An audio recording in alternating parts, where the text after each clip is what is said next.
So I just want to go over chemical and physical change for today. So starting with physical change, anytime we have a change without changing the identity.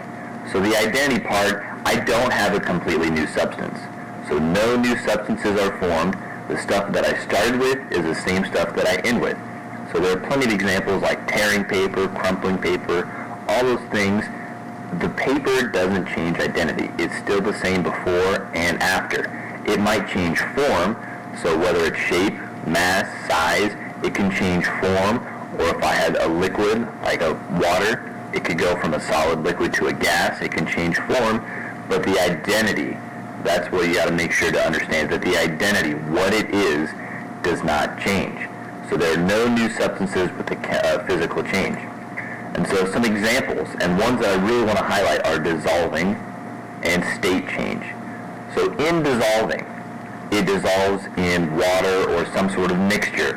And if we think back to what we already know about mixtures, they are made by physical means. So if I have something made by physical means, I should already know that it's some sort of physical change. So dissolving is our great example of a physical change. And then changes in state, so going from a solid liquid to a gas. So if I have ice and I melt it into a liquid, that is a physical change.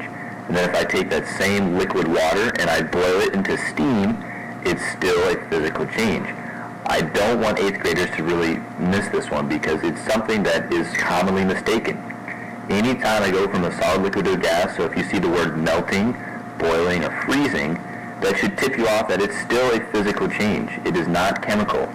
And then some examples of physical changes here are just changes in size, shape, or volume, pencil shavings, torn paper, painting a wall, all those different things that are considered a physical change because the identity is still the same. Then we have chemical changes, which are the complete opposite, right? So in a chemical change, the identity is changed into something completely new. So the stuff that I started with is not the stuff that I end with. And so we have a new substance made with completely new properties. So one example would be like iron.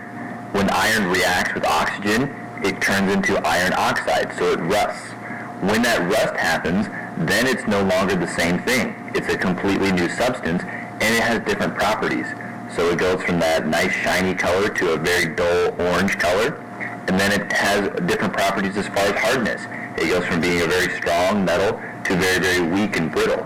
So those are the new properties that come with a different chemical reaction. So how do I know if it's a chemical reaction? How do I know if I'm looking at a chemical change or not? So here are what we call pieces of evidence. So if you see one or more of these things in a reaction, that should tip you off that it might be a chemical reaction.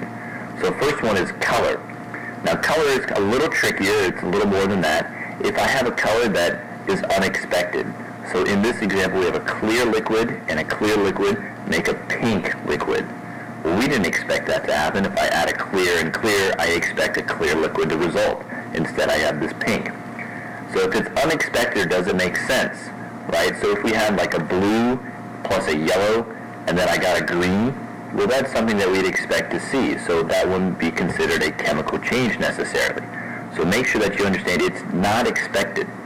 Bubbles or fizzling, if we have some gases formed, it will create bubbles or fizzing, and that's a good sign of a chemical reaction. A precipitate, so when we add two liquids together and then all of a sudden there's a solid forming at the bottom, that is called a precipitant. Heat, light, sound, and then I didn't put on here odor. If it stinks or if it changes smell, odor is definitely one that would show a chemical change has happened. And if you think about fire, that makes sense, right? All of a sudden we have heat given off, we have light, maybe even some sound, some definite odor with a campfire, and those are all signs that a chemical change has happened. So I hope this has been helpful in trying to review chemical and physical changes. If you have questions, please make sure to come in and talk to Mr. Flynn. I love answering questions and love to help you out.